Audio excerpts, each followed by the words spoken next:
কথাটা বলেই নির্ঝর ছায়াকে বিছানায় ফেলে ছায়ার উপরে চলে আসে। ছায়ার জামার চেনটা খুলে ফেলে একটানে। ওড়নাটা মুহূর্তেই ঘরের এক কোণায় চলে যায়। বাইরে ঝুম বৃষ্টি হচ্ছে, তার সাথে নিজের শরীর উত্তেজিত হচ্ছে। বউকে এত কাছ থেকে অনুভব করা মাত্রই নির্ঝরের শরীরে যেন বয়ে যাচ্ছে, বিদ্যুৎ বয়ে যাচ্ছে। নিজেকে নিয়ন্ত্রণ করা দায় হয়ে যাচ্ছে। নির্ঝর ছায়ার উন্মুক্ত বুকে নিজের ভালোবাসার স্পর্শ দিতে ব্যস্ত হয়ে পড়ে। নির্ঝরের ভালোবাসার স্পর্শ মুহূর্তেই ছায়ার শরীরে রক্তের ন্যায় দাগ ফেলে দিচ্ছে। ছায়া বারবার বিছানার চাদরটা খামচে ধরছে। নির্ঝরের স্পর্শে যদিও শুধু ভালোবাসা থাকার কথা, কিন্তু সেখানে কিছু হিংস্রতাও ফুটে উঠছে। কিছুক্ষণের মাঝে এই রুমের পুরো আবহাওয়ায় পরিবর্তন হয়ে যায়। কিছুক্ষণের মাঝেই ছায়ার মৃদুস্বর তীব্রতায় ধারণ করে। ছায়া ব্যথায় কুঁকড়ে হাতের মুঠোয় বিছানার চাদর আরও শক্ত করে চেপে ধরে। থামুন। সরি, পারবো না। আস্তে ধীরে। আর একটু। আর একটু কেন জানি না ফুয়াই না। ফজরের আজান পর্যন্ত আর একটু ছিল নির্ঝরের। ছায়া বেচারি কোনো অবস্থাতেই নেই। নির্ঝর ছায়ার বুকের উপরেই ক্লান্ত হয়ে শুয়ে আছে। ছায়া চোখ বন্ধ করেই কষ্টের নিঃশ্বাস ফেলে। ছায়ার নিঃশ্বাস ফেলার অবস্থা দেখে বোঝা যাচ্ছে সে কষ্টে আছে, তার শরীর ব্যথা। নির্ঝর হাত দিয়ে নিজের কপালে ঘামে লেপ্টে থাকা চুলগুলো সরিয়ে নেয়।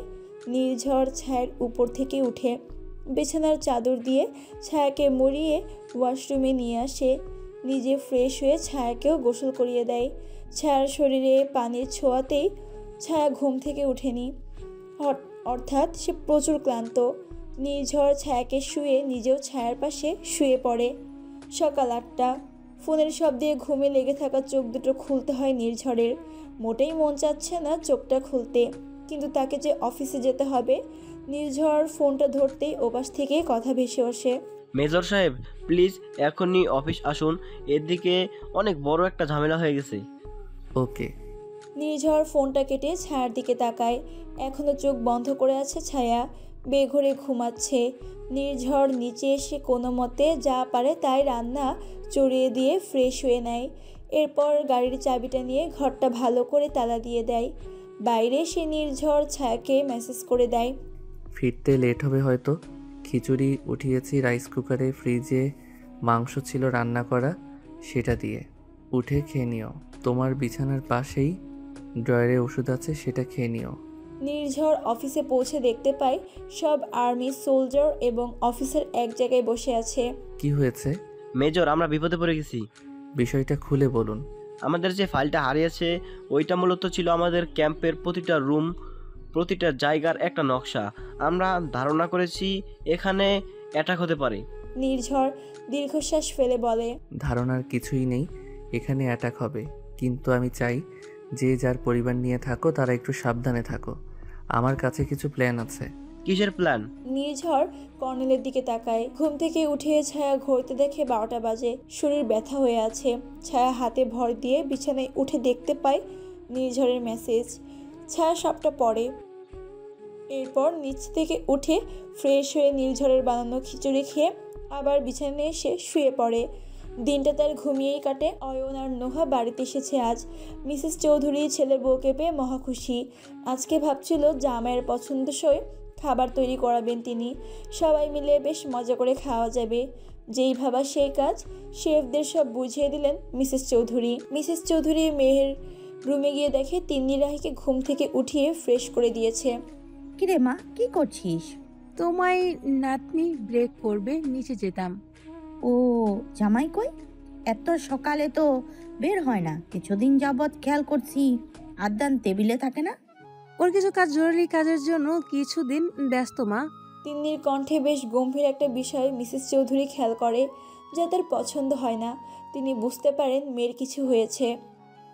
উফ নান, জানো তো পাপা বেশ কিছুদিন হলো আমাকে সময় দেয় না, আগের মতো খেলে না। রাহির কথা শুনে মিসেস চৌধুরী মেয়ের দিকে তাকায়। মা, কতবার বলছি পাপা ব্যস্ত, রাতে সব সময় তোমাকে জড়িয়ে ঘুমায়। আমি অনুভব করতে পারি না মাম্মাম। মিসেস চৌধুরী রাহিকে কোলে তুলে নেয়। আমার সোনা, এত চিন্তা করতে নেই, চলো ব্রেকফাস্ট করি। আজ না না, এর সাথে। তিনি খাওয়া শেষ করে রাহিকে ড্রাইভারের সাথে পাঠিয়ে দিবে স্কুলে। তোমার সাথে আমার কথা আছে। ঠিক আছে মা। অন্যদিন হলে নির্ঝর আসতে ভীষণ লেট করে, কিন্তু আজ সন্ধ্যার সময়ে বাসায় চলে এসেছে। সাথে অনেকগুলো আইসক্রিম এবং চকলেট। মেজর সাহেব কত কেয়ার করে বউয়ের। নির্ঝর বাসার ভেতরে প্রবেশ করে, সোজা উপরে চলে যায়। তবে ছায়ারানী সুন্দর করে বাচ্চাদের মতো ঘুমোচ্ছে, তা দেখে নির্ঝর মৃদু হাসে। জামা ছেড়ে ওয়াশরুমে চলে আসে, শাওয়ার অন করে। চোখ বন্ধ করতে ছায়ার চেহারাটা ভেসে আসে। তুমি আমার অন্ধকার রাত ছায়া, যাকে চাইলেও কেউ কেড়ে নিতে পারবে না, দিনও না। কথাটা বলে একটা রহস্যময় হাসি হাসে নির্ঝর, যার অর্থ বোঝার ক্ষমতা কোনো গুণীর নেই। নির্ঝর ফ্রেশ হয়ে বাইরে এসে ছায়ার পাশে বসে। ভেজা হাতটা ছায়ার গালে ছোঁয়ায় ছায়া কেঁপে ওঠে। নির্ঝর নিচু হয়ে নিজের ভেজা ঠোঁট জোড়া চেপে ধরে ছায়ার ঠোঁটের সাথে। শীতল অনুভূতি হতেই ছায়া চোখ খুলে তাকায়। নির্ঝর ছায়াকে চোখ খুলে তাকাতে দেখেই বাঁকা হাসে। ছায়াকে সরতে নড়তে না দিয়েই নিজের সাথে চেপে ধরে। ছায়া হাত দুটো নির্ঝরের বুকে ঠেকায়। ছায়া নিজেকে ছাড়াতে চাইছে, কিন্তু নির্ঝরের শক্ত বলিষ্ঠ বাহুজোড়া তাকে নির্ঝরের কবল থেকে ছাড়াতে দিচ্ছে না। ছায়া পড়েছে মহাবিপদে। কিছু সময় পর নির্ঝর নিজে থেকেই সরে আসে। ছায়ার নিঃশ্বাস ভারী হয়ে গেছে। নির্ঝর ছায়ার ভেজা ঠোঁটে নিজের আঙুল স্পর্শ করাতে করাতে বলে, আমার শুধুই আমার সব কিছু থেকে আগলে রাখবো। ছায়া কিছু বলার আগেই নির্ঝর আরেক দফা আক্রমণের শিকার হয় ছায়া। নির্ঝর ছায়ার ওড়নাটা খুলে ফেলে। ছায়া চোখ বন্ধ করে নেয়। নির্ঝরের নেশা হচ্ছে। এ এক অদ্ভুত নেশা, যা হয়তো না করলে বোঝাই যাবে না। আমার প্রয়োজন।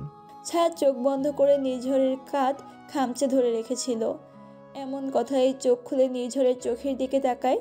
ওই গভীর বাদামি রঙা চোখ দুটোতে ভারী ভালোবাসার এক ঝলক দেখতে পায় ছায়া।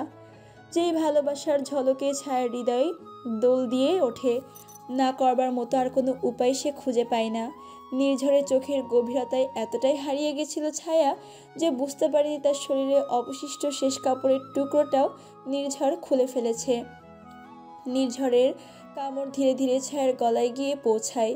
মায়াবতীর বুকে হাত রেখে নিজেকে চিরসুখী পুরুষ হিসেবে দাবি করল নির্ঝর। মায়াবতীর ফর্সা শরীরে তার দাঁতের যে সুন্দর দাগগুলো বসে আছে, সেটাতে একবার চুমু দিয়ে আবার নতুন দাগ ফেলতে ব্যস্ত সে।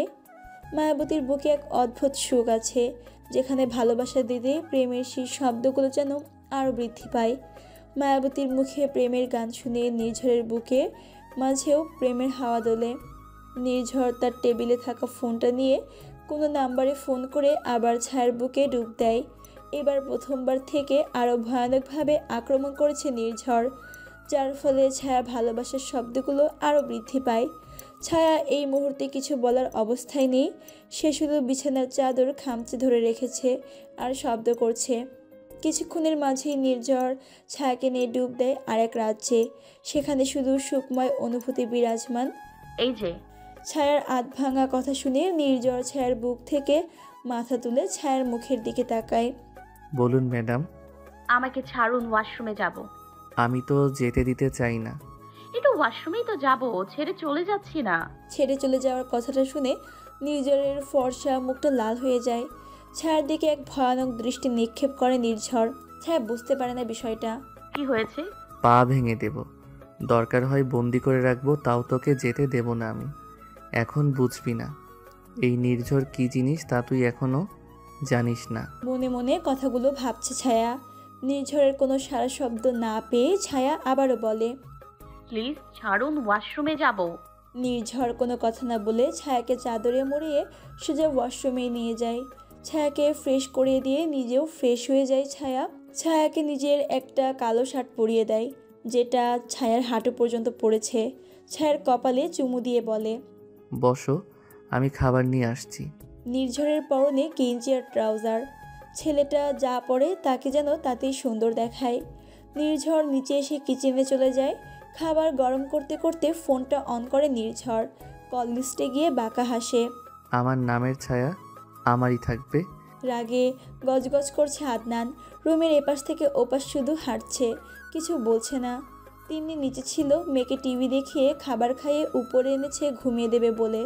হঠাৎ করে আদনানকে এমন রাগে ফুঁসতে দেখে বেশ অবাক হয় সে। আদনানের দিকে এগিয়ে গিয়ে বলে, কি হয়েছে? কিছু না।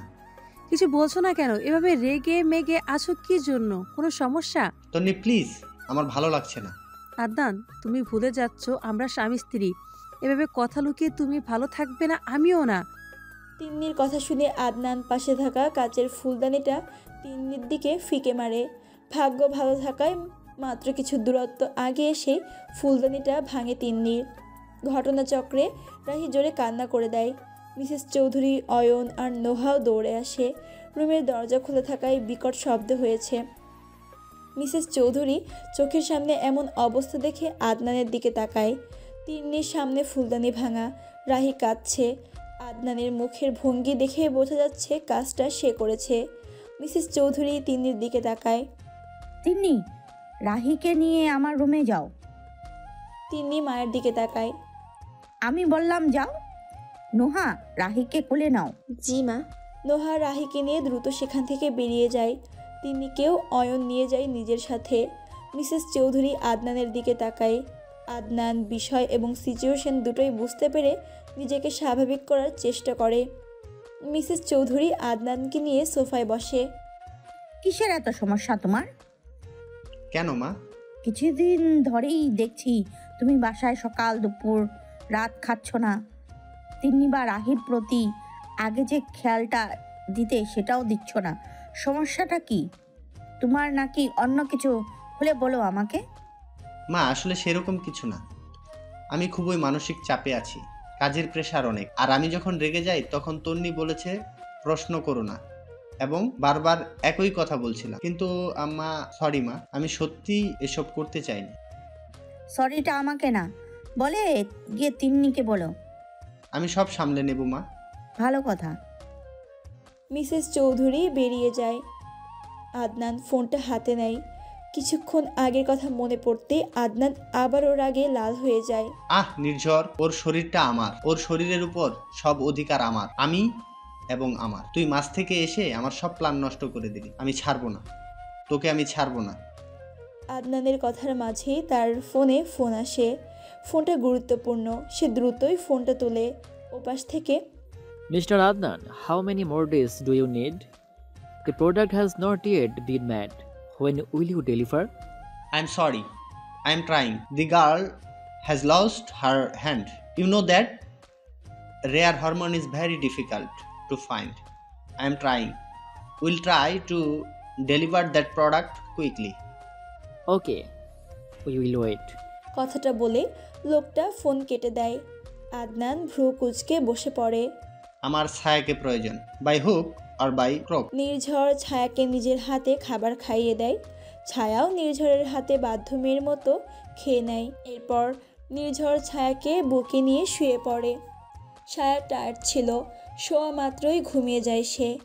নির্ঝর ছায়ার মাথায় হাত বুলাতে বুলাতে মনে মনে ভাবছে, জীবনে এমন একটা মানুষ চলে আসবে যার জন্য পুরো দুনিয়ার সবার সঙ্গে যুদ্ধ করব। এটা সত্যি কখনো চিন্তা করিনি আমি। ছায়ার কপালে চুমু দিয়ে নিজেও ঘুমিয়ে যায় নির্ঝর। মেজর সিনহা চৌধুরী অসম্ভব পারদর্শী একজন মেজর ছিলেন। তিনি শ্যুট করলে নিশানা কখনো মিস হতো না।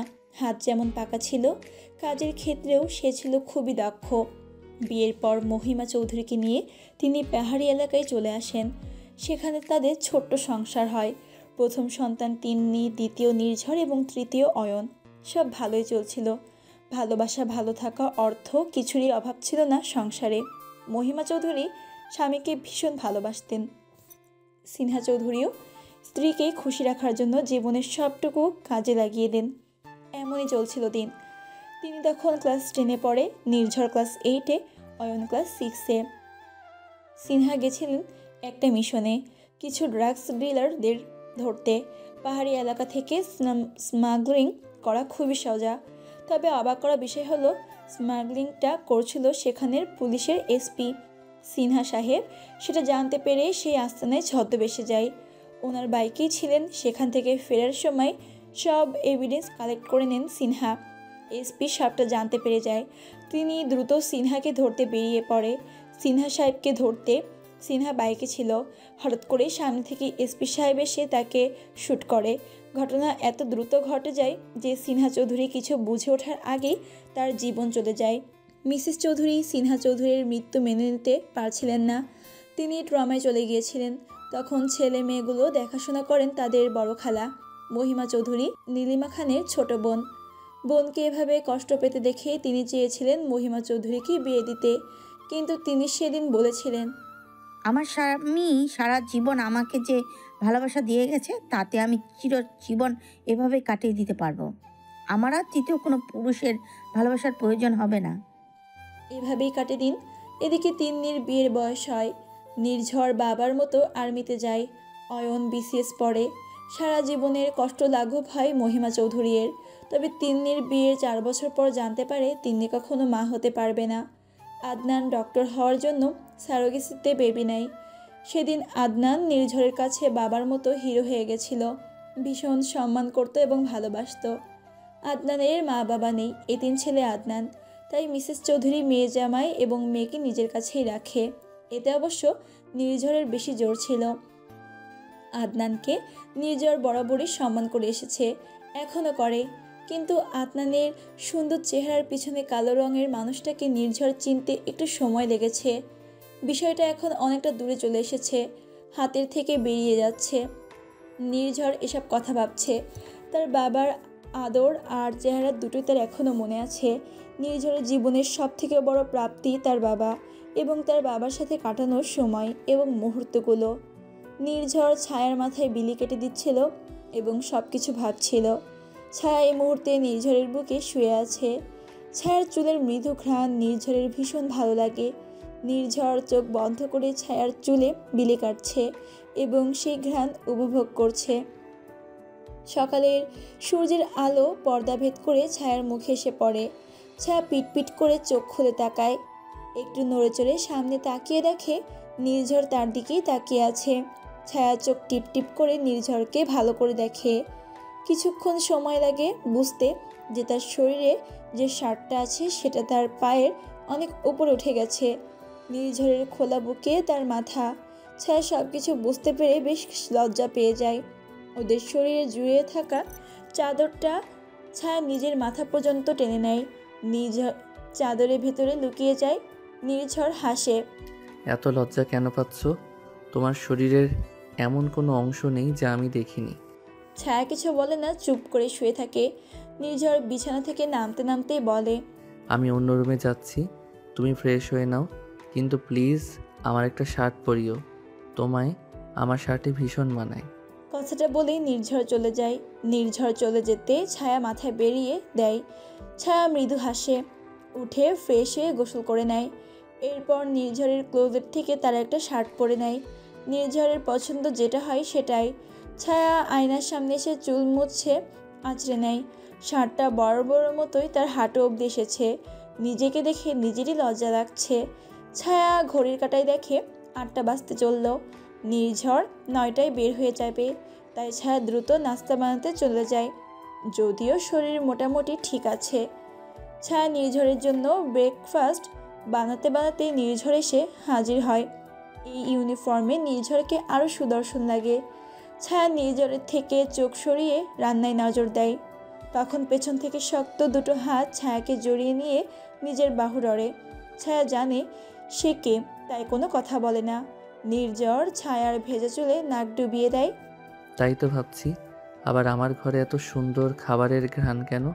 কাল যে বউটা রান্না করেনি, তাই খাবারের এত সুন্দর ঘ্রাণও পাইনি। মনে হচ্ছে সবকিছু খুবই পছন্দ হয়েছে আপনার। হ্যাঁ। তাহলে একটা কথা বলবেন? সেদিন অমন কেন করছিলেন? কি হয়েছিল? কোন দিন? বিয়ের দিন। নির্ঝর ছায়ার এই প্রশ্নে ছায়াকে ছেড়ে দেয়। ছায়া নির্ঝরের মুখের দিকে ঘুরে তাকায়। সেটা না জানলেও হবে, সময় হলে নিজেই সবটা তোমাকে জানাবো। ছায়া আর কিছু বলে না। সকালের নাস্তা শেষে নির্ঝর ছায়ার কপালে চুমু দিয়ে বলে এবং ঘর যাতে সে না আসলে না খুলে সেই কথা বলে যায়। ছায়াও সম্মতি জানায়। নির্ঝর চলে গেলে পুরো বাড়িতে একা ছায়া। মা, বোন, শাশুড়ির সাথে কথা বলেও সময় কাটে না, তাই মাকে বলল তার একাডেমিক বইগুলো যেন পাঠিয়ে দেয়। রাবেয়া বেগমও সম্মতি জানালো। দুপুরে খাবার রান্না করে গোসলে যায় ছায়া। এদিকে ছায়া গোসল করতে গেলে কেউ একাধারে দরজায় কলিং বেল দিচ্ছিল। ছায়া গোসল সেরে বেরিয়ে আসে, জামা পরে ওড়না গায়ে জড়িয়ে নিচে আসে। দরজা ফাঁকা দিয়ে দেখে একজন আর্মি সোলজার। ছায়া সোলজার দেখে নির্ঝরকে ফোন না করেই দরজা খুলে দেয়, কিন্তু দরজা খুলে কাউকেই পায় না। ছায়া বেশ অবাক হয়। কিছুক্ষণ পর একজন সোলজার এসে ছায়াকে সালাম দেয়। আসসালামু আলাইকুম ম্যাডাম। ওয়ালাইকুম আসসালাম। স্যার তো বলে গেছে দরজা না খুলতে, তাহলে কেন খুলছেন? কিন্তু কোন সোলজার ছিল দরজার বাইরে? কিন্তু কোনো সোলজার ছিল দরজার বাইরে। ম্যাডাম, যদি আমিও থাকি তবুও স্যার না আসলে দরজা খুলবেন না? ঠিক আছে। ছায়া দরজা বন্ধ করে দেয়। বুঝতে পারলো না বিষয়টা কী ঘটলো। তোমাদের অবগতির জন্য জানানো যাচ্ছে যে মেজর সিনহার মৃত্যুর গল্পটা সত্যি, একটা সত্য ঘটনা থেকেই নেওয়া হয়েছে। ছায়া ভেতরে এসে টেবিলে বসে, তারপর নামাজ পড়ে নির্ঝরকে ফোন করে। তবে নির্ঝরের ফোনের শব্দ ছায়া পেছন থেকেই পায়, যেটা শুনে সে অবাক হয়ে পেছনে তাকায়। নির্ঝর দ্রুত পায়ে ছায়ার দিকে এগিয়ে এসে ছায়াকে জড়িয়ে ধরে। ছায়া নির্ঝরের হৃদস্পন্দনের গতি যে বৃদ্ধি পেয়েছে তা ঠিক টের পাচ্ছে। ছেলেটার নিঃশ্বাসের সাথে কষ্ট মিশে আছে। ছায়াকে শক্ত করে চেপে ধরে আছে নির্ঝর, যেন ছেড়ে দিলে ছায়া হারিয়ে যাবে। ছায়া নির্ঝরের পিঠে হাত দেয়। নির্ঝর ছায়াকে নিজের সামনে এনে ছায়ার ঠোঁটজোড়া আঁকড়ে ধরে। কিছুক্ষণ পর ছায়ার থেকে সরে আসে। ছায়ার নিঃশ্বাস ভারী হয়ে আসছে। কি হয়েছে? নির্ঝর ছায়ার দিকে তাকিয়ে আছে। নির্ঝরের দৃষ্টিতে ঠিক কী প্রকাশ পাচ্ছে তা ছায়ার জানা নেই, তবে রাগ যে হচ্ছে তা বোঝা যাচ্ছে। ছায়া বুক ভরা সাহস নিয়ে বলে, হঠাৎ করে এসেছে, ভাত খাবেন, চলুন বেড়ে দিচ্ছি। নির্ঝর কিছু না বলে ছায়াকে পাজাকুলে তুলে নেয়। ওদের রুমে এনে ছায়াকে খাটে বসিয়ে দেয়। আমি আসছি ফ্রেশ হয়ে, ততক্ষণ এখান থেকে নড়বে না। ঠিক আছে। নির্ঝর ওয়াশরুমে চলে যায়। ছায়াও সেখানে বসে থাকে। কিছুক্ষণ পর নির্ঝর চলে আসে। ছায়াকে সে একই জায়গায় দেখে মৃদু হাসে। যদিও এই মুহূর্তে তার মনের মাঝে হাজারো ভয় কাজ করছিল, কিন্তু এখন সেগুলো কেমন বউকে কাছে পাওয়ার আকাঙ্ক্ষায় জেগে ওঠে। ছায়া বসে আছে, তবে নির্ঝর রুমে নেই, তাই ওড়নাটা সরে গেলেও সে ঠিক করেনি। ছায়া পিঠের চেনওয়ালা একটা জামা পরে আছে। নির্ঝর গিয়ে ছায়ার পিঠের চেনটায় হাত দেয়। ছায়া কেঁপে ওঠে। নির্ঝর ছায়ার চেনটা খুলে ফেলে। ছায়া চুপচাপ স্ট্যাচুর মতো বসে আছে, নড়াচড়া করা বন্ধ করে দিয়েছে। নির্ঝর ছায়ার সম্মতি পেয়ে জামাটাই খুলে ফেলে। ছায়া কিছুই বলে না। ছায়ার উন্মুক্ত বুকের উপর মাথা রেখে ঘুমিয়ে আছে নির্ঝর। ছায়াও নিরিবিলি ঘুমিয়ে আছে। হঠাৎ করে নির্ঝরের ফোনটা বেজে ওঠে। নির্ঝর মাথা তুলে ফোনটা ধরে। ওপাশ থেকে যে কথাগুলো শুনে নির্ঝর তা শুনে সে বলে, আমি আসছি। ফোনটা কেটে ছায়ার দিকে তাকায় নির্ঝর। নির্ঝর ছায়ার কপালে চুমু দেয়। এরপর ছায়ার বুক থেকে মাথা সরিয়ে ছায়াকে ডাকে। ছায়া, ছায়া। ছায়া ধীরে চোখ খুলে। উঠো, ফ্রেশ হয়ে নাও, খাবার দিচ্ছি। ছায়া ধীরে উঠে ফ্রেশ হয়ে নিচে আসে। নির্ঝর ততক্ষণে ফ্রেশ হয়ে নিচে এসে সব খাবার গরম করে টেবিলে রেখেছে। ছায়া গিয়ে নির্ঝরের পাশে বসে। নির্ঝর নিজের হাতে ছায়াকে খাইয়ে দেয়। ছায়া এগুলো বেশ পছন্দ করে। নির্ঝরের কেয়ার, ভালোবাসা, মনে হয় এগুলোই তার জন্য সব। নির্ঝর ছায়াকে খাইয়ে নিজেও খেয়ে নেয়। ছায়া, একটা গুরুত্বপূর্ণ কাজ আছে, আমি দ্রুত চলে আসব, তুমি সাবধানে থেকো, দয়া করে দরজা খোলো না। ঠিক আছে। নির্ঝর বেরিয়ে আসে। ছায়া দরজা লাগিয়ে উপরে চলে যায়।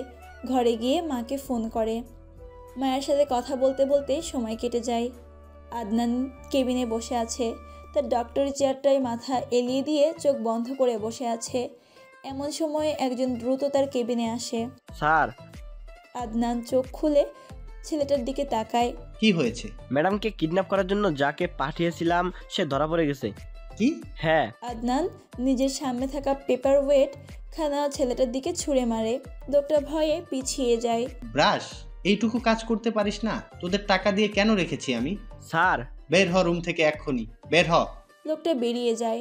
আদনান রাগে রুমের সব কিছু ছোড়াছুড়ি করতে থাকে। সোজা গাড়ির চাবি নিয়ে বাড়িতে আসে। সোজা চলে যায় তার নিজের বাড়িতে। তার নিজের একটা বাড়ি আছে, সেখানে সেই ফ্ল্যাটে গিয়ে সোজা বেডরুমে চলে আসে। একটা এক্সট্রা রুম আছে তার মাঝে, যেটা মেঝেতে। মেঝের ওই জায়গাটুকু আলপনা করা টাইলস দিয়ে সুন্দর করে সেট করা, যাতে করে কেউ বুঝতে না পারে সেখানে একটা সিক্রেট ডোর আছে। আদনান সোজা সেখানে চলে যায়। একটা গ্রাউন্ড ফ্লোর, সেখানে 3টে রুম। এখানে আদনানের সমস্ত অপকর্মের প্রমাণ আছে। এখানে একটা রুমে বড় 2টো অ্যাকোরিয়াম আছে, যেখানে বড় বড় মাংস খেকো মাছ পালন করে আদনান। বিষয়গুলো পুরো দুনিয়া থেকে লুকানো। মাঝের রুমটায় আসে আদনান। এখানে বড় একটা ড্যাশবোর্ড, ওর সমস্ত অপকর্মের প্ল্যান এখানেই। ড্যাশবোর্ডের মাঝামাঝি ছায়ার ছবি, এবং সেটা লাল রঙের মার্ক করা, যেটা দেখে বোঝা যাচ্ছে ছায়া তার নেক্সট টার্গেট ছিল। এখন এমন অনেকগুলো ছবি আছে, সবগুলোর মুখের মার্ক করা লাল কালি দিয়ে। নির্ঝর এই মুহূর্তে একটা লাশের সামনে বসে আছে। মূলত ছায়াকে যে কিডন্যাপ করতে এসেছিল, তাকে ধরে ফেলার পর সে নিচ থেকে কিভাবে সুসাইড করে ফেলে। নির্ঝর ওই ছেলেটার দিকেই তাকিয়ে আছে। এই ছেলের প্রতিটা ডিটেলস, প্রতিটা ইনফরমেশন আমার প্রয়োজন। এভরি সিঙ্গেল ইনফরমেশন আমাকে দেবে। জি স্যার, ঠিক আছে। এই বডি পোস্টমর্টেম করতে পাঠাও। জি স্যার। নির্ঝর তার বাকি কাজ সেরে বেরিয়ে আসে। যখন দুপুরে শুনেছে কেউ তার কোয়ার্টারে ঢুকেছে এবং তার মতলব ভালো ছিল না, ছায়াকে দেখাশোনা করার জন্য 3 সোলজার সবসময় কোয়ার্টারের পাশেই থাকে। তাদের মধ্যে থেকে একজন ওই ছেলেকে ধরেছে। তখন নির্ঝরের ভেতরে প্রাণ ছিল না, ভয়ে তার হাত পা ঠান্ডা হয়ে গেছিল।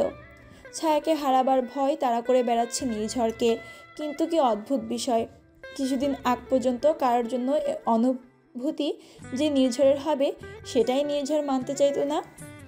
পৃথিবীতে কিছু এমন ব্যবসা আছে যা হয়তো মানুষ কল্পনা করেও জানতে পারে না।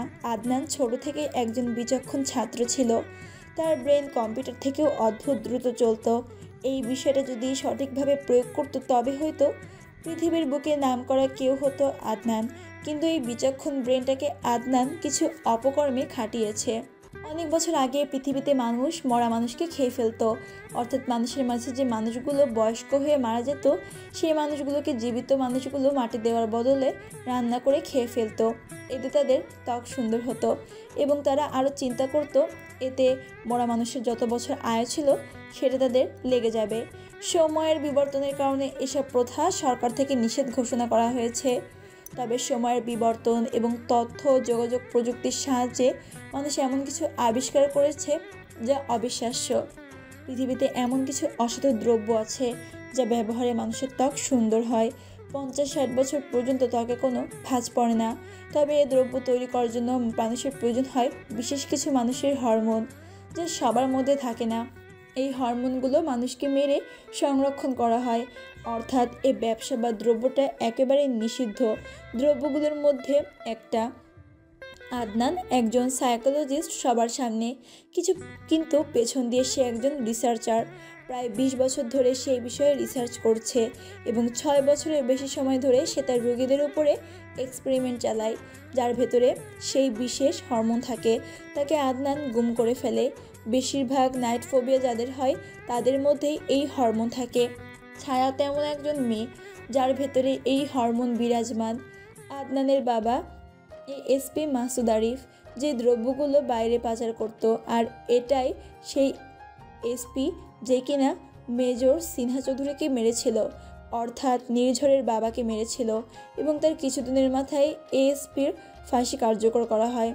আদনান ছিল মাহারা এক বাবার একমাত্র সন্তান। বাবা তাকে ভীষণ ভালোবাসত। আদনান ছোট থেকেই যা চেয়েছে তাই পেয়েছে। ছোট থেকে বড় পর্যন্ত তার কাছে এমন কিছু যা চেয়েছে কিন্তু সে পায়নি। ছোট থেকেই মা ছিল না তার সাথে, বাবার সাথে মানুষ। আদনানের মাথায় একটা আলাদা মেন্টাল প্রেশার ছিল। বাবা তাকে সময় দিতে পারতো না। বাসায় কাজের লোক থাকলেও আপনজন বা বাবা মার অভাব তার জীবনে সবসময় ছিল। সে কিছুটা সাইকোদের মতো হয়ে যায়। ধীরে ধীরে এই সমস্যা অনেক বৃদ্ধি পায়। বাবা মাসুদ আরিফ যেহেতু সবসময় কাজে ব্যস্ত থাকতো, আদনানের এই সূক্ষ্ম সাইকো ব্যবহার সম্পর্কে তার ধারণা ছিল না। আদনান যেটা চায় সেটা করেই ছাড়ে যে কোনো মূল্যে। বাবা ছোট থেকেই নিয়ে দিয়ে এসেছে আর বড় হয়ে নিজে কেড়ে নেওয়া শিখেছে। মাসুদ আরিফের মৃত্যুর পর আদনানের এই বিষয়গুলো আরও বেড়ে যায়। সে আরও হিংস্র হয়ে পড়ে। বাবাহারা আদনানের তখন গার্জিয়ান নেই। নিজেকে আর ডাক্তার দেখানোর প্রয়োজন সে মনে করেনি। আদনান এরপর জানতে পারে তার বাবার ব্যবসার কথা। আদনান ধীরে ধীরে নিজের মস্তিষ্ক থেকে ওই বিষয়টাকে আরও জোরদার করে। আদনানের বাবার ফাঁসির পেছনে যে নির্ঝরের পরিবার তাও জানতে পারে সে। এরপর সে তিন্নিকে বিয়ে করে। তিন্নির সঙ্গে আদনান প্রেম করে বিয়ে করে। মিসেস চৌধুরী এখনও জানে না আদনানের মা বাবাকে। তিন্নির মা না হওয়ার পেছনেও আদনানেরই হাত আছে। সেই তিন্নিকে ঔষধ দিয়ে তার মাতৃত্বের দিকটা নষ্ট করেছে। আদনান সব কিছু এতটাই ঠান্ডা মাথায় করেছে যে কেউ ধরতেই পারেনি বিষয়গুলো। আজ পর্যন্ত আদনানের সত্যি কেউ জানে না। আদনান চৌধুরী পরিবারের সুচ হয়ে ঢুকে ফাল হয়ে বের হতে চেয়েছিল, কিন্তু কোথাও না কোথাও নির্ঝরের জন্য সে তিন্নিকে এখনও ধোঁকা দিতে পারেনি। আদনানের ভেতরে সেই ক্রোধ এখনও বিরাজমান, তবে ছায়ার বিষয়টা ছিল আলাদা। আমরা ধীরে ধীরে জানতে পারবো। নিজের কেবিনে বসে আছে আদনান। অনেকগুলো রুগী দেখে মাত্র সে খেতে বসলো দুপুরের খাবার। এর মাঝে তিন্নি ফোন করে আদনানকে। আদনান বিরক্ত হয়, কিন্তু তাও সে ফোনটা রিসিভ করে। হ্যালো তন্নি, বলো। কোথায় তুমি? হাসপাতালের কেবিনে। রুগী দেখা শেষ? না, আরও কিছু আছে। তোমার এখন লাঞ্চ বিরতি। আমি খাবার নিয়ে আসছি। নিজের হাতে রাজহাঁসের মাংস আর দেশি মোরগ রান্না করেছি। কোনো প্রয়োজন নেই, এগুলো নিজেই খাও। এমন করে কথা বলছো কেন? আজব, কেমন করে কথা বললাম? আমি তোমার জন্য সকাল থেকে রান্না করেছি, একটা দিন আমার সঙ্গে খেতে পারবে না? বিষয়টা তা নয় তন্নি, আমি অনেক ব্যস্ত, বুঝছো না কেন? বুঝি, সবই বুঝি। তুমি আমাকে ইগনোর করছো ভাইদের বিয়ের পর থেকে। কেন এমন করছো? আমি তোমার স্ত্রী নাকি? এত কিছু করছি তোমার জন্য, তাও তোমার মন পাচ্ছি না। তন্নি, আমি জাস্ট তোমাকে আর নিতে পারছি না। আমি আর চৌধুরী বাড়িতে যাব না। আমি আমার কাজ শেষ করে আমার বাড়িতে চলে যাব। আগে থেকেই বলে রাখলাম, কোনো সমস্যা করবা না। কথাটা বলেই আদনান ফোনটা কেটে দেয় আর বন্ধ করে দেয় নাম্বার। তিন্নির চোখ বেয়ে পানি গড়িয়ে পড়ছে।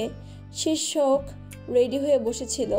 সুন্দর একটা শাড়ি পরেছে, একটু সেজেছে, খাবারগুলোও গুছিয়ে রেখেছে, কিন্তু আদনানের এমন ব্যবহারের কারণ কি সে সত্যি বুঝতে পারছে না। রাজশাহীতে রাত 8টা বাজে। ছায়া জানালার পাশে বসে আছে। বিয়ের পরের দিন একটা লাল রঙের জামদানি শাড়ি দিয়েছিল মিসেস চৌধুরী। ছায়ার বেশ পছন্দ হয়েছিল। আজ কেন জানি না মন চাইলো এটা পরতে। যদিও নির্ঝরের দুপুরে অনাকাঙ্ক্ষিত কাণ্ডে তার শরীর বেশি একটা ভালো নেই, তারপরেও সে শাড়িটা পরেছে। লম্বা চুলগুলো আঁচড়ে ছেড়ে দিয়েছে, ঠোঁটে হালকা লিপস্টিক। তবে যার জন্য একটু সাজগোজ সে এখনও আসেনি। রাতের রান্না আছে, তাই আর চিন্তা নেই। কিছুক্ষণ পর দরজায় কলিং বেলের শব্দ পড়ে। ছায়ার নিচে আসতে আসতেই নির্ঝরের ফোন আসে। ছায়া মৃদু হেসে দরজা খুলে দেয়। সারাদিনের ক্লান্ত নির্ঝর দরজা খুলে সামনে একটা লাল পরীকে দেখতে পায়। নির্ঝর যেন সব ক্লান্তি দূর হয়ে যায়। এই পরীটাকে এত সুন্দর কিভাবে দেখায়? নির্ঝর পাশ্চাৎ না ভেবে ছায়াকে জড়িয়ে ধরে। ছায়ার গলায় নাক ডুবিয়ে ছায়ার শরীরের মিষ্টি ঘ্রাণ অনুভব করতে থাকে। ছায়াও কিছু বলে না, চুপচাপ নির্ঝরের বুকের মাঝে নিজেকে লুকিয়ে রাখে। কিছুক্ষণ পর নির্ঝর ছায়াকে ছেড়ে দেয়। আমি ফ্রেশ হয়ে আসছি। ঠিক আছে, আমি খাবার দিচ্ছি। নির্ঝর উপরে চলে যায়। ছায়া খাবার বেড়ে দেয় টেবিলে। নির্ঝর ফ্রেশ হয়ে নিচে আসে। ছায়া এবং নির্ঝর দুজনে একসাথে খাবার খায়। এরপর নির্ঝর ছায়াকে নিয়ে ছাদে চলে আসে। আকাশে সুন্দর চাঁদ উঠেছে, আবার মেঘও করেছে। পেঁজা তুলোর মতো মেঘ চাঁদের আলোর উপর দিয়ে ভেসে যাচ্ছে। দেখতে কি অপরূপ লাগছে। নির্ঝর তার পরীকে নিয়ে দোলনায় বসে আছে। ছায়া চাঁদ দেখছে, তার ভীষণ সুন্দর লাগছে। দেখুন কি সুন্দর, তাই না? আমার অনেক সুন্দর লাগছে চাঁদটা। ছায়া আকাশের দিকে তাকিয়ে কথা বলছে, কিন্তু নির্ঝর তার চাঁদের দিকেই তাকিয়েই বলে, অনেক সুন্দর। ছায়া হাসে। ছায়ার হাসিটা এত সুন্দর, সব সৌন্দর্য ওই হাসিতেই লুকিয়ে আছে। এত ইনোসেন্ট ওই হাসিটা। ছায়া নির্ঝরের দিকে তাকিয়ে বলে, কি দেখেন? আমি তো চাঁদ দেখছিলাম। আমিও চাঁদই দেখছিলাম। ছায়া নির্ঝরের কথায় লজ্জা পায়। নির্ঝরের বুকে মুখ লুকায়। নির্ঝর শব্দ করে হেসে দেয়। এভাবেই দুজনে চন্দ্রবিলাস করে এরপর গিয়ে শুয়ে পড়ে। সকাল থেকে রাহির কান্নায় চৌধুরী বাড়ি অস্থির। কোনোভাবে কেউ তাকে শান্ত করতে পারছে না। নোহা এগিয়ে আসে রাহির দিকে। রাহিমা, এত কান্না করো না, এসো, আমি চকলেট দেব। না না না, নতুন মামি আর নির্ঝরকে বলো আসতে, এক্ষুনি আসতে বলো। কিন্তু মা, ওদের তো কাজ আছে, নির্ঝর ছুটি পেলে অবশ্যই আসবে। না, আসবে না। আমি জানি নির্ঝর মিথ্যে কথা বলে, শুধু মিথ্যে কথা বলে। রাহিমা, আর কাঁদিস না। তিনিও কোনোভাবেই রাহিকে সামলাতে পারছে না। মিসেস চৌধুরী কত কিছু দিচ্ছে নাতিকে, সামলাতে পারছেন না। আদনান উপায় না পেয়ে নির্ঝরকে ফোন করে আর সবটা শোনায়। রাহির কান্না নির্ঝর অনেক আগে থেকেই সহ্য করতে পারে না। তাদের বাড়িতে সবার আদরের রাহি। নির্ঝর ফোনটা কেটে পাশে তাকায়। ছায়া নিরিবিলি ঘুমিয়ে আছে। ছায়ার পরনে নির্ঝরের সেই কালো শার্টটা। নির্ঝর ছায়ার দিকে এগিয়ে ছায়ার কপালে চুমু দেয়। এরপর ছায়ার ঠোঁটে চুমু দেয়। কিছুক্ষণ ধরে ছায়ার ঠোঁটে ঠোঁট ধরে রাখে। এতেও নির্ঝরের মন ভরছে না। এবার ছায়ার শরীর থেকে কাঁথা সরিয়ে নিজে ছায়ার কাঁথার নিচে চলে আসে। ছায়ার হাত সরিয়ে ছায়ার বুকের উপর মাথা রাখে। কিছুক্ষণ ওভাবে থেকে ছায়ার মুখের কাছে চলে আসে। ছায়ার গালে চুমু খায়। ছায়া নড়ে চড়ে ওঠে। উঠো ছায়ারানী, বাড়িতে যাব। ছায়া পিটপিট করে চোখ খুলে তাকায়। বাড়ি মানে? তোমার শ্বশুর বাড়ি আমার বাপের বাড়ি, আবার তোমার বাপের বাড়ি আমার শ্বশুর বাড়ি। আজ কি সত্যি মিথ্যা না তো? একেবারে নয়। ছায়া উঠতে চায় কিন্তু নির্ঝর ছায়াকে চেপে ধরে। পরে ওঠো, আগে ফোন দেই রাহিকে, ভীষণ কান্না করছে মেয়েটা। দিন। নির্ঝর তিন্নির ফোনে ফোন দেয়। তিন্নি দ্রুত ফোন ধরে। এই দেখ, নির্জন ফোন দিয়েছে, কথা বলো। রাহি কান্না থামিয়ে ফোন ধরে। হ্যালো। আমার কলিজাটা, কাঁদছো কেন মা? মাকে শুধু মা বলে ডাকলে হয়? মাকে দেখতেও আসতে হয়। আসছি মা, আজকেই আসবো আমি, আর কেঁদো না। সত্যি? হ্যাঁ। আর নতুন মাম্মি? সেও আসবে, কথা বলবে। হ্যাঁ, দাও। নির্ঝর ছায়াকে ফোনটা দেয়। ছায়া ফোনটা ধরে। রাহি, মা কি হয়েছে? নতুন মাম্মি, তোমরা কোথায় গেছো? আসছো না কেন? আসবো মা। আমি তো জানি না রাহি নতুন মাম্মিকে এত মিস করছে। জানলে কত আগেই চলে যেতাম। এখন আসো।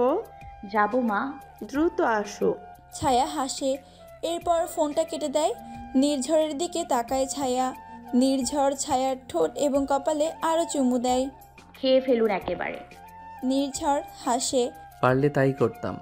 উঠুন, এত ভার, আপনি, আমার কষ্ট হচ্ছে। নির্ঝর সরে আসে। ছায়া উঠে ওয়াশরুমে চলে যায়। নির্ঝর তার মাকে ফোন করে। হ্যালো। হ্যাঁ বাবা, বল। কোথায় তুমি? আমি রান্নাঘরে। এখনো রওনা হয়নি মা, তুমি এখন থেকে রান্না শুরু করছো? কতদিন পর দেখবো বলতো? মাত্র 1 মাসের মতো হয়েছে মা। হ্যাঁ তো, এটাই অনেক। বলছি আদনান ভাই কোথায়? রোজ তো ধুতে চলে যায় হসপিটালে, কিন্তু আজ যায়নি। সকাল থেকে কাঁদছে রাহি। রাহি কাঁদছে কখন থেকে মা? উঠেছে ধরে কাঁদছে। সে নাকি স্বপ্নে দেখেছে নির্ঝর আর নতুন মাম্মি তার কাছে এসেছে, কিন্তু চোখ খুলে দেখে তোরা নেই। সেই থেকে কান্না। ঠিক আছে। তোরা রওনা হচ্ছিস কখন? এই তো এখনই, ভাবছি আমি ড্রাইভ করব। এতটা পথ নিজে ড্রাইভ করবি? কোনো দরকার নেই। সিদ্দিককে নিয়ে আয়, আমি ওর রুম ঠিক করে দিবনি। থেকে যাবে কদিন। মা চেষ্টা করব 4 দিনের ছুটি নেওয়ার, কিন্তু সম্ভব হয় কি না? হবে। এতদিন পর আসছো, 4 কেন 5 দিন হবে। হ্যাঁ, আমার মিসেস মেজর সিনহা, আসছি আমি। বউটাকে নিয়ে আসো। নির্ঝর হাসে। ফোনটা কেটে নির্ঝর অন্য ওয়াশরুমে চলে যায়। গোসল করে রেডি হয়ে নেয়। অফিসে ফোন করে 5 দিনের ছুটি পেয়ে যায়। নির্ঝর বেশ খুশি হয়ে যায়। কাজে আসার পর নিজের জন্য দেশের এত দায়িত্ব যে ঠিক করে নিঃশ্বাস নিতে সময় পায় না নির্ঝর।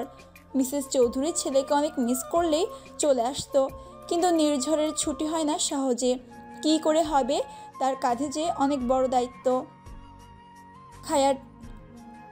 খাবার টেবিলে নির্ঝর ছায়ার হাতে খাবার খাচ্ছে। ছায়া নির্ঝরকে খাইয়ে নিজেও খেয়ে নেয়। তারপর উপরে গিয়ে দুজনের জামা কাপড় গুছিয়ে নেয়। এটা ওটা করতে করতে ছায়ার কষ্ট হয়ে যাচ্ছে। উফ, আপনি তো একটু সহ্য করতে পারেন। কেন, আমি কেন করব? বউ থাকতে নিজেকে কিছু করতে নেই। আজব কথা, আমি না থাকলে কে করতো? আমি করতাম। তখন তো বউ ছিল না, এখন বউ আছে। ছায়া ভ্রু কুচকে তাকায়। বাহ, সুন্দর কথা। এখন দ্রুত এসব পরে রেডি হয়ে নিন। ছায়া নির্ঝরকে ড্রেস দিয়ে নিজে আয়নার সামনে চলে আসে। একটা গোলাপি রঙের গোল জামা পরেছে ছায়া, লম্বা চুলগুলো সুন্দর করে বেঁধে নিয়েছে। প্রয়োজনীয় সব জিনিস সাইডে ব্যাগে রেখে নেয়। নির্ঝর ছায়ার দেয়া গেঞ্জি আর প্যান্ট পরে বের হয়। ছায়ার দিকে এগিয়ে গিয়ে বলে, চুরি পরে নাও, মা হাত খালি দেখলে রাগ করতে পারে। আপনার জন্যই তো খুলেছি। আপনার তো আবার এখানে ওখানে কেটে যায়, তাও আমার চুড়িতে। দুটো নর্মাল চুড়ি বানিয়ে দেব। চুড়িতে এত ডিজাইন কে করে? ছায়া আর চোখে তাকায়। ওনারই সব সমস্যা। নির্ঝর হাসে। চলো চলো, ড্রাইভার চলে এসেছে। চলুন, আমি রেডি। দুজনে মিলে নিচে চলে আসে। নির্ঝর ভালো করে কোয়ার্টারে তালা দেয়। দুজন গাড়িতে উঠে বসে।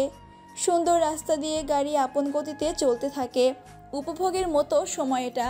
ছায়া নির্ঝরের কাঁধে মাথা রেখে বাইরের দৃশ্য উপভোগ করছে, আর নির্ঝর তার রানীর রূপ উপভোগ করছে।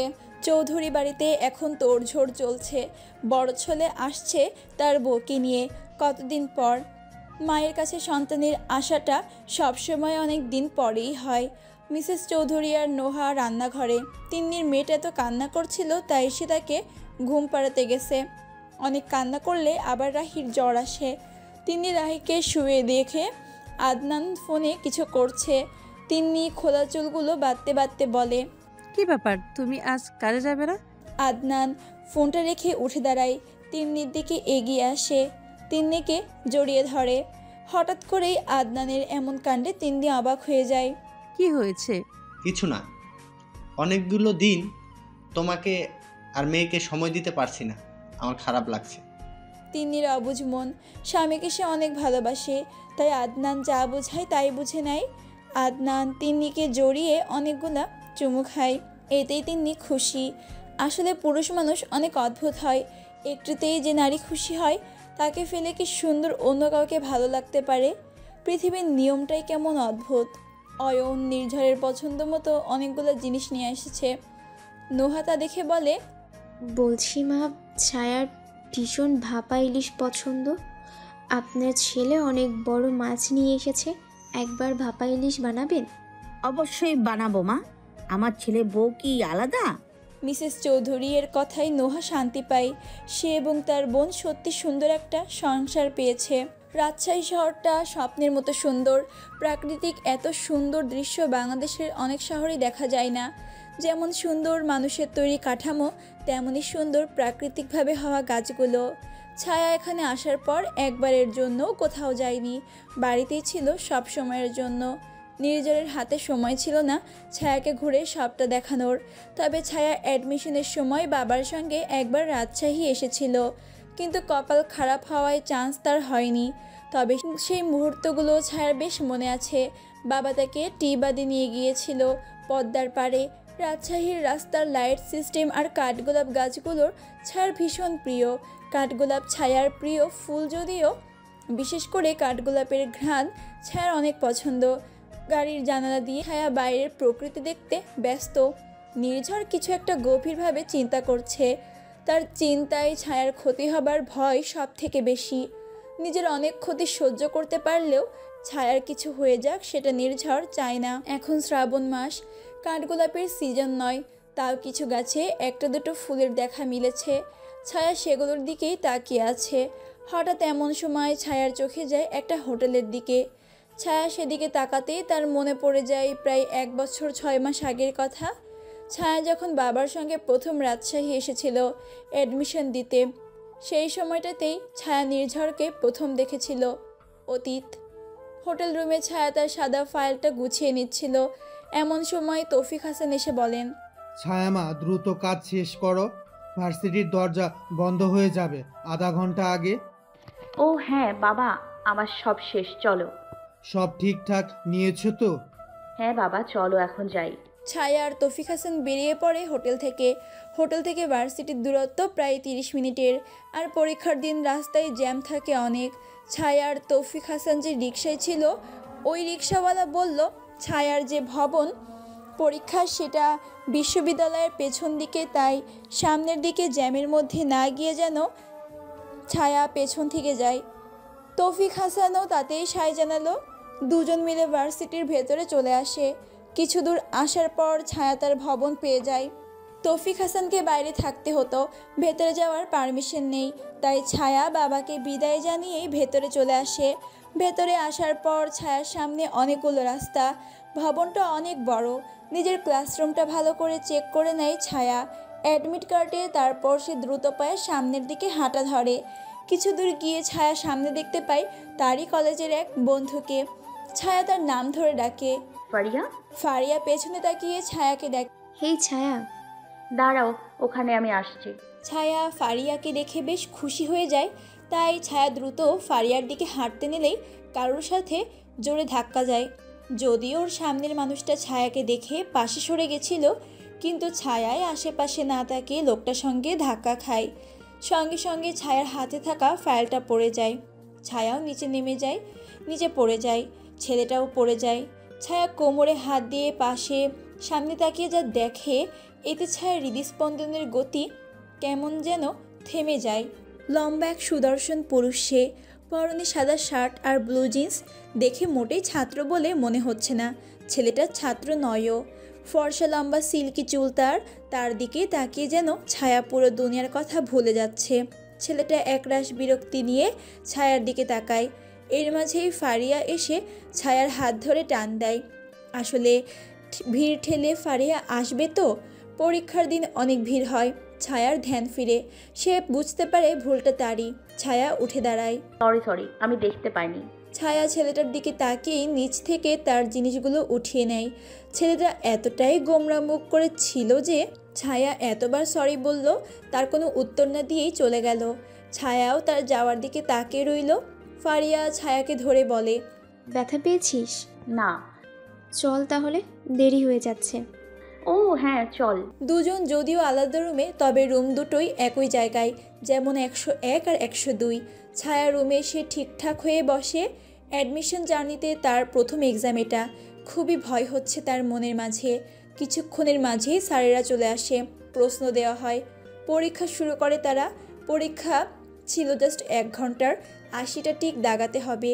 তবে 25 মিনিটের মাথায় হঠাৎ করেই ছায়া যে ছেলেটার সঙ্গে ধাক্কা খেয়েছিল, সেই ছেলেটা সহ ভার্সিটির ভিসি ছায়াদের রুমে প্রবেশ করে।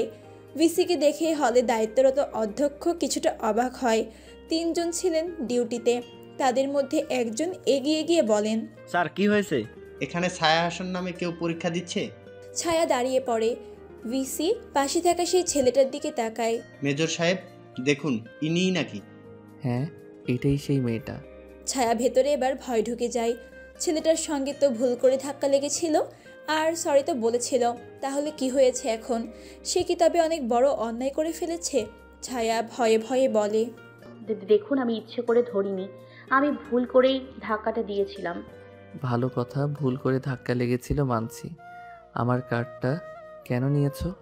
আপনার কার্ড? কিসের কার্ড? আমি কোনো কার্ড নেইনি। ছেলেটা এবার ভ্রুকুচকে ছায়ার ফাইলের নিচে থাকা তার 13 কার্ডটা বের করে বলে, তাহলে এটা কি? আসলে তখন এমনভাবে বিষয়গুলো ঘটে গেছিল যে ছায়া খেয়ালই করেনি নিজের জিনিসগুলোর সঙ্গে সে সামনে থাকা লোকটার কার্ডটাও তুলে নিয়েছে। আর মেজর সাহেবের কাছে কার্ডটা খুবই গুরুত্বপূর্ণ। এটা চুরি করে কেউ নিয়ে গেলে অনেক সমস্যা হতে পারে। ছায়াও এখানে নির্দোষ, তবে মেজরদের চোখে তো সবসময় সন্দেহই খোঁজে। এমা, আমি জানি না, বিশ্বাস করুন আমি এটা তুলিনি। তাহলে এটা আসলো কিভাবে? স্যার বিশ্বাস করুন, আমি সত্যি জানি না। আমার পরীক্ষার আর মাত্র 30 মিনিট বাকি স্যার। আমাকে আগাতে দিন, পরীক্ষা শেষে আপনার সব উত্তর দিব আমি। ভিসি ছায়া এবং নির্ঝরের দিকে এগিয়ে আসে। মেজর নির্ঝর, আমার মনে হয় মেয়েটা সত্যিই নির্দোষ। বুঝিনি এটা তোমার কার্ড। নির্ঝর আরেকবার ছায়াকে মাথা থেকে পা পর্যন্ত দেখে, এরপর বেরিয়ে আসে। ভিসিও সবাইকে পরীক্ষা দিতে বলার কথা বলেই বেরিয়ে যায়। সেখানে 15 মিনিট কেটে যায়। এই 15 মিনিটের লসের কারণে ছায়ার পরীক্ষা খারাপ হয়। মনটা খারাপ করে ছায়া বাবার কাছে আসে। তার চান্সটা হয় না। তবে রুক্ষ সেই নির্ঝরকে তার ভীষণ ভালো লেগে যায়। মনের মাঝে কেন জানি না এই রুরির চেহারাটায় আটকে যায়। ছায়া জানে না নির্ঝরের এসব মনে আছে কিনা। তবে ছায়া নির্ঝরকে ইনস্টাতে খুঁজে বের করে, ফেসবুকেও বের করে। তবে বেহায়া মেয়েদের মতো নির্ঝরকে জ্বালায়নি, শুধু ফলো দিয়েছিল। নির্ঝর ব্যাক করেনি, তাই সেও আর এসব নিয়ে ঘাটাঘাটি করেনি। তবে তখন থেকেই ছায়ার মনে নির্ঝরের ছবিটা গেঁথেছিল। আর ওই তখন থেকেই ছায়া নির্ঝরকে একটু একটু করে ভালো লাগানো শুরু করে। পুরনো দিনের কথা মনে পড়তেই ছায়ার ঠোঁটের কোণায় হাসির রেখা ফুটে ওঠে। ছায়াকে হঠাৎ করে হাসতে দেখেই নির্ঝর জিজ্ঞেস করে, কি ব্যাপার, হাসছো কেন? এমনি কিছু কথা মনে পড়ে গেল। কি কথা? তেমন কিছু না। নির্ঝর আর জোর দেয় না। চৌধুরী বাড়িতে অনেকগুলো রান্নার সুবাসে মোমো করছে। চারদিকে শুধু রান্না করা খাবারের ঘ্রাণ। প্রায় 3 ঘন্টা জার্নি করে নির্ঝর আর ছায়া বাসার অনেকটা কাছে চলে এসেছে। মিসেস চৌধুরী ফোন করেছিল, ওরা বাসার কাছে চলে এসেছে বিষয়টা জানতে পেরে তিনি দ্রুত নোহাকে বললেন তিনি আর রাহিকে ডেকে আনতে। নোহা শাশুড়ি মায়ের কথায় উপরে চলে যায়। নোহা তিন্নি আর আদনানের রুমে নক করে। আসবো? হ্যাঁ, নেহা এসো। আপু, ওরা চলে এসেছে, তোমরা নিচে এসো। ও চলে এসেছে। রাহি তো ঘুম, দাঁড়াও ওকে ডাকি। তিন্নি আলতো করে রাহিকে ডাকে। মাম্মাম, তোমার নতুন মাম্মি আর নির্জন চলে এসেছে, দ্রুত উঠে পড়ো যান। রাহি পিটপিট করে চোখ খুলে তাকায়। সত্যি? সত্যি। রাহি লাফ দিয়ে উঠে বসে। এর মাঝেই বাড়িতে গাড়ি প্রবেশ করার শব্দ শোনা যায়। নোহা মাম্মি, ওরা এসে গেছে, আমাকে কোলে নাও। নোহা হেসে রাহিকে কোলে তুলে নেয়। নিচে চলে আসে দুজনেই। ছায়া আর নির্ঝর সদর দরজা দিয়ে ভেতরে প্রবেশ করে। মিসেস চৌধুরী এগিয়ে আসে, নির্ঝর মাকে জড়িয়ে ধরে। ছায়াও শাশুড়িকে সালাম করে জড়িয়ে ধরে। কেমন আছিস মা? আলহামদুলিল্লাহ আম্মু, ভালো আছি। নোহা, তিন্নি, রাহি সবাই নিচে আসে। এই যে আমার বড় মা, তোমার কান্নার জন্য আমাকে এত পথ পাড়ি জমাতে হয়েছে। রাহি নির্ঝরের কোলে ওঠে। আমি তোমাকে অনেক মিস করি নির্ঝর। নির্ঝর হাসে। ছোট থেকেই রাহি তাকে নির্ঝর বলেই ডাকে। তিন্নি, আদনান প্রথমে আপত্তি করলেও নির্ঝর সবসময় বলেছে রাহি ওর মেয়ে, যা ইচ্ছে তাই বলে ডাকুক। চৌধুরী পরিবারের প্রথম ছোট বাবু রাহি, তাই আদরটাও একটু বেশি। নির্ঝর রাহিকে কোলে নিয়েই সবার সাথে কথা বলে। ছায়াও সবার সাথে কথা বলে। কিরে আপু, কেমন আছিস? ছায়া বোনকে, ননদকে জড়িয়ে ধরে। সবার শেষে ছায়া আদনানের সামনে আসে। আসসালামু আলাইকুম ভাইয়া। আদনান ছায়ার কথা শুনে ধ্যানে আসে। সে এতটা সময় ধরে কিছু ভাবছিল। আসসালামু আলাইকুম, কেমন আছো ছায়া? শরীর কেমন এখন? আছি ভাইয়া, ভালো। মিসেস চৌধুরী ওদের কথার মাঝেই বলে, অনেক হলো কথা, নির্ঝর যা, ফ্রেশ হয়ে আয়। আজ আদনান বাবাও বাড়িতে আছে, আমরা একসাথে খেতে বসি। ঠিক আছে। নির্ঝর রাহিকে নামিয়ে দেয়। রাহি তার জন্য আনা চকলেট আর খেলনা নিয়ে ব্যস্ত হয়ে পড়ে। ছায়া নির্ঝরের সাথে রুমে চলে আসে। বিয়ের পর একটা মাত্র রাতই তার এখানে ছিল। ছায়া ভেতরে আসতে তাদের বিয়ের প্রথম দিনের কথা মনে পড়ে যায়। নির্ঝর ছায়ার দিকে তাকিয়ে দেখে তার বউ কি যেন চিন্তা করছে, নিশ্চিত বিয়ের দিনের কথা। নির্ঝর কিছু না বলে ছায়াকে পাজা কোলে তুলে নেয়। হঠাৎ করে নির্ঝরের এমন কাজে ছায়া থতমত খেয়ে নির্ঝরের শার্ট খামচে ধরে। আরে কি হয়েছে? এই বাড়িতে 2টো বাথরুম থাকলেও এখন যাওয়া যাবে না, তাই ভাবছি বউ নিয়ে গোসল করি। সমস্যা কি বলো? এই না, আমি পড়ে যাচ্ছি, আপনি আগে যান। নির্ঝর ছায়ার কথায় পাত্তা না দিয়ে ছায়াকে নিয়ে সোজা ওয়াশরুমে চলে আসে। আরে দাঁড়ান, আপনি বুঝতেছেন না, আমি জামা খুলে গোসল করি। সমস্যা কি? আমি দেখি নাই এমন কিছু আছে তোমার শরীরে। ছায়া এবার লাল হয়ে যায়। কি বেহায়া লোক রে বাবা। নির্ঝর একটানে ছায়ার জামার চেন খুলে ফেলে। দেখুন। দেখবো তো জান, এই জন্যই তো জামা খুলছি। কি বেহায়া আপনি। তোমার জন্য সব হতে পারি। ছায়া নির্ঝরের বুকে ঘুষি দেয়। নির্ঝর ছায়ার হাত ধরে ওকে দেয়ালে চেপে ধরে। ছায়ার ঠোঁটগুলো দখল করে নেয়। ছায়া বেচারি পড়েছে মহাবিপদে। নির্ঝরের এমন হুটহাট আক্রমণ ছায়াকে বড্ড বেশি বিরক্ত করে। শাওয়ারের পানি দুজনের শরীর গড়িয়ে মেঝেতে পড়ছে। কিছু সময় পর দুজনেই বাইরে আসে। ছায়া চুলগুলো একটু শুকিয়ে আছড়ে নেয়। নির্ঝরও বেরিয়ে আসে। দুজনে একসাথে নিচে যায়। চৌধুরী বাড়ির প্রতিটা সদস্য একসাথে দুপুরের খাবার খায়। দুপুরের খাবার শেষে যে যার রুমে বিশ্রামের জন্য যায়। ছায়া বিছানায় শোয়া মাত্রই চোখ বন্ধ করে নেয়। নির্ঝর ছায়াকে নিজের বুকে টেনে আনে। ছায়াও কিছু বলে না। নির্ঝরের শরীরে যে অসম্ভব সুন্দর ঘ্রাণ, সেটা ছায়ার ভীষণ পছন্দ। চোখ বন্ধ করে নির্ঝরের বুকে মাথা দিয়ে শুয়ে আছে ছায়া। নির্ঝর তার নিজের কোনো ভাবনায় ব্যস্ত। এমন সময় ছায়া বলে ওঠে, আমাকে ঘুরতে নিয়ে যাবেন? হ্যাঁ যাব। কোথায় যাবে? যেটা আপনার পছন্দের জায়গা সেখানে যেতে চাই। নির্ঝর ছায়ার চুলে বিলি কেটে দিতে দিতে চিন্তা করে, মেয়েটা সত্যি অদ্ভুত সুন্দর। রাজশাহীতে তার এত ব্যস্ততা ছায়া মেনে নিয়েছে। নির্ঝরের কেন জানি না ভালোবাসাটা বেড়েই যাচ্ছে দিনকে দিন। ভালোবাসা বাড়ার সঙ্গে সঙ্গে হারাবার ভয়টাও বাড়ছে। নির্ঝর হঠাৎ করেই ছায়াকে নিজের কাছে টেনে আনে। কি হয়েছে? কিছু না। আমাকে আপনার মধ্যে ঢুকিয়ে নেবেন নাকি? পারলে তাই করতাম। ছায়া নির্ঝরের দিকে তাকিয়ে আছে। ছায়ার এমন পিটপিট চাহনি নির্ঝরের ভীষণ ভালো লাগে। নির্ঝর হেসে ছায়ার ঠোঁট আঁকড়ে ধরে। নির্ঝর ছায়ার উন্মুক্ত হাত দুটো বিছানায় চেপে ধরে। ধীরে ধীরে দুজনেই কেমন মাতাল হয়ে যেতে লাগে। নির্ঝর ছায়ার ঠোঁট ছেড়ে গলায় নেমে দুটো চুমু খেতেই দরজায় ঠক ঠক শব্দ। নির্ঝর মাথা উঠিয়ে নেয়। ছায়া চোখ খুলে পাশের দিকে তাকায়। তখন আবারও ঠক ঠক শব্দ। নির্ঝর ছায়ের উপর থেকে উঠে দরজা খুলে দেয়। তিন্নি দাঁড়িয়ে। কিরে আপু, ভেতরে আয়। ছায়া ততক্ষণে নিজের ওড়না ঠিক করে বিছানায় বসে পড়েছে। বিরক্ত করলাম? না আপু, বিরক্ত কেন করবে? তিন্নি এসে ছায়ার পাশে বসে। রাজশাহী গিয়ে এই গোমরা গবেষটা কোথায় বেড়াতে নিয়ে গেছে? ছায়া নির্ঝরের দিকে তাকায়। গোবর গণেশ। এটা কিন্তু ঠিক না আপু। তুই ওকে এই নাম কেন বললি? মেজর নির্জন, সবার জন্য আপনি মেজর হলেও আমার কাছে আমার ছোট ভাই, তাই চুপ থাকুন। যা বললাম, গেছো কোথাও?